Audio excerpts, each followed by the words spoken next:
Alrighty, y'all. G'day, I gone. We're taking a look at some posts today that are just mildly interesting. Posts that have been, well, ossified. Posts with an Australian touch. Let's take a look. Alrighty, so first up, we have a mildly interesting map because I guess this is the official map, the world map that you would see only in Australia. And yeah, I gotta admit,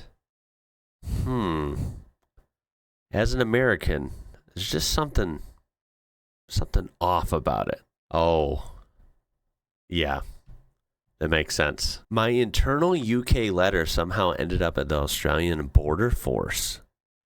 Internal UK letter. Last time I checked, the UK was, well, absolutely nowhere near Australia.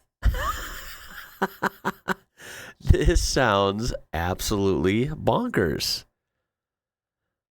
My wife got a letter with an offer for a sale from a regional store a few months ago, mailed in 2004. That's 20 freaking years ago. Store's been out of business a good 10 years. Sometimes they find old letters and still deliver them because they don't know if it was something important.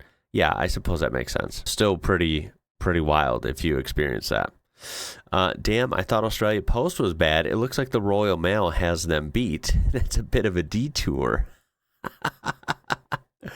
Funniest thing is that the sender is like an hour drive from me. I'm completely baffled at how it ended up doing a world tour for 2 weeks when the Post is having more adventures than you.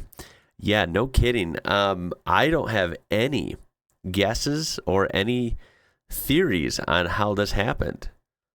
How bizarre is that? Just it kind of chalks up to one massive mix-up for sure. But it is safe to say that this letter has probably traveled than a lot of us have this year. What I meant to say was this letter has probably traveled more than a lot of us have this year. It's covered some distance. Interesting mail stories. You gotta let me know if you have any. Let's hear them. Now here we have some mildly interesting signs that you won't see at many American universities, or should I say any. But when you put a university in Australia, you just might see this. Beware of magpie swooping. This Australian tax return shows where my money went. Now, this is really cool. I actually have seen this in a post a long time ago from Australia, and I just think that's so cool. Honestly, government has just driven people nuts in this country, especially lately in the U.S., and, you know, it's always funny. I remember hearing growing up, like, oh, the U.S. is better than, well, at least back then it was more compared to like Europe, I guess. You know, oh, well, they pay a lot of taxes over there. I used to hear that from, you know, American type patriot people. And let me tell you, I don't know what these people were talking about because the U.S., we pay a lot of taxes. I'm not even going to go through them because it's just going to make the video longer. It's insane. And the best part is it usually feels like for most people that your taxes go to nothing. Everything around you still is frustrating, even though you keep throwing more taxes at it. So yeah, getting a detailed breakdown of what's actually going on. I think this makes sense. It should be the standard everywhere. I think that's really cool. I love how the top comments definitely, like, I assume, you know, could be an American, right? I wish I could see this for mine. Me too. I would love to see what they're spending it on because it's not anything that helps me day to day. This is definitely an American. Haha, loser. Your country only has 500 billion in debt. Ours has 21 trillion. Now, this is mildly interesting. This passport, see if you can guess before I show you for just a few seconds here. How old do you think a British passport in Australia would be? Someone said their Australian grandpa's passport was still under the British jurisdiction. So let me show you. British passport, Commonwealth of Australia. I have to say this thing's in great shape as well. Someone says, how old is it? Not OP, but they dropped the British passport text in 1967. That's crazy. Equally kind of interesting as well, right, is someone's grandma has one from Czechoslovakia, but the OG Czechoslovakia between World War I and World War II. So that's going way back. It says valid without limitation, and every time the police checks it, they are amazed by it. Yeah, that's actually kind of cool. Like seeing old passports, I didn't think that would be interesting, but with the way countries change and evolve and stuff, it actually is very, very interesting, I think. The way Australian notes line up with their designs, yeah, this is actually super cool. I actually don't know if I've done this. I'm lucky to have some of these bills sent in by you guys, so I do appreciate that. I will have to try this out. I actually have some here in my studio. I'll definitely have to try that out. Have them all lined up like that. Look at it, looks seamless, like it's one piece. How cool is that? That those designs are that like next level thinking. And one thing to note that I actually think is equally interesting is look at that. The 50 is longer than the 20, longer than the 10, which is longer than the 5. You see that? They're all equal over here, but then they get, bigger, the bigger denomination. Of course, that is by design as well. I think that's very cool. The thought that goes into these, it's next level. All right, now I'm genuinely amazed how often this comes up. Basically, food or cooking. Australia tends to reveal itself a lot. Can you guess what it was this time? Well, it was a fried egg that looks like Australia from 9 months ago. Look at that. I have to say, it's pretty damn good. Again, Tasmania, maybe they should have just done a little whoosh with the spatula, right? Just put it right down there for effort, That would have made it totally complete. But hey, aren't we used to maps without Tasmania? By now, I hope we would be. I'm amazed at how many posts we see of how hot the Australian sun can get. Yeah, this purple crayon is a waxy liquid in the grass now. It melted. Back to Australian money, a stack of 50-cent coins is possible in Australia. Take a look.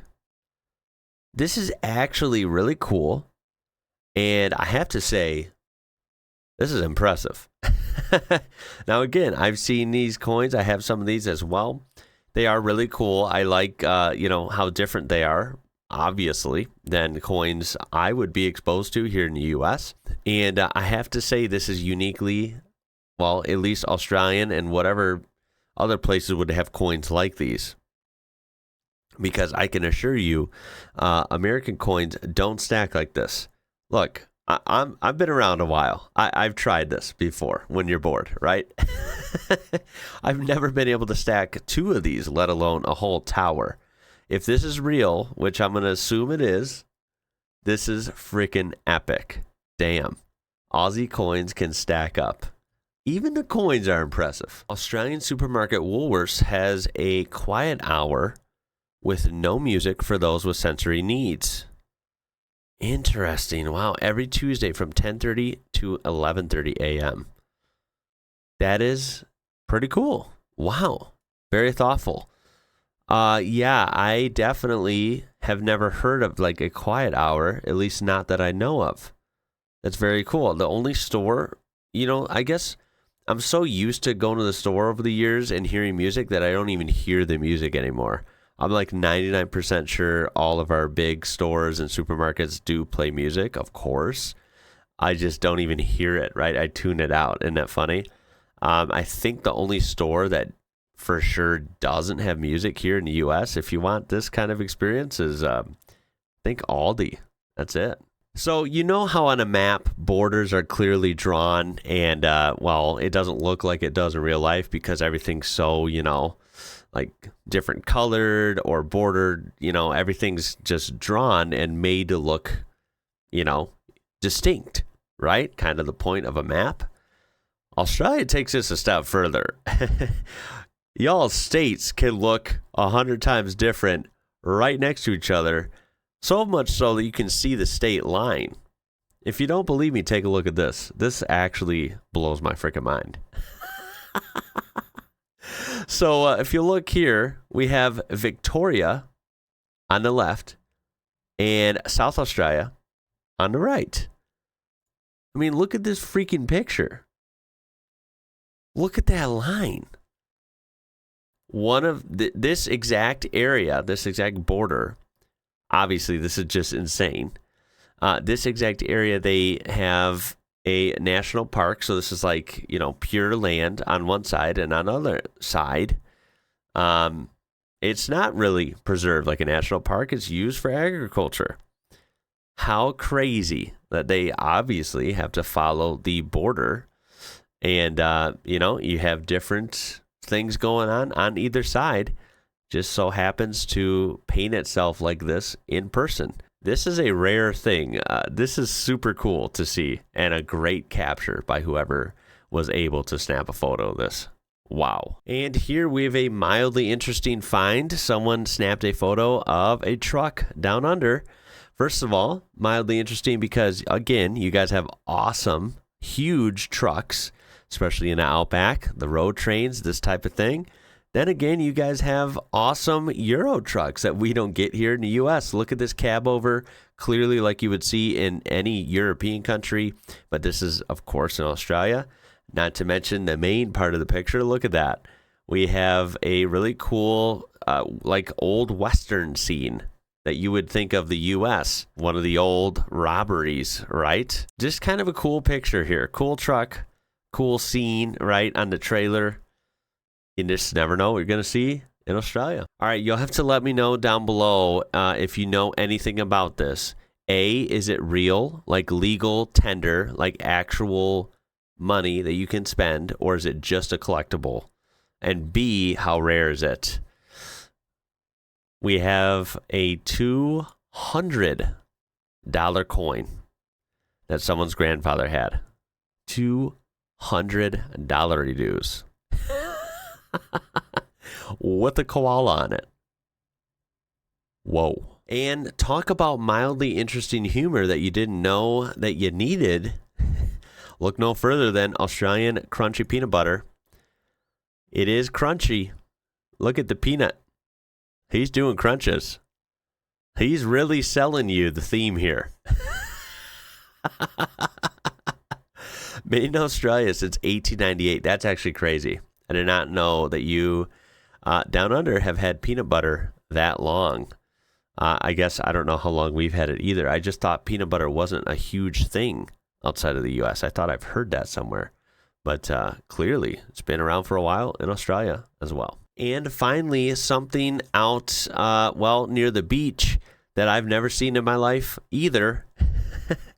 Leave it to Australia. We have a vinegar station for jellyfish stings at an Australian Queensland beach. Take a look at that. For use on marine stings, pour on or do not rub. Seek medical attention. I see it's like a little worn off. That is crazy. Wow, it's even got the sign in case you can't read that.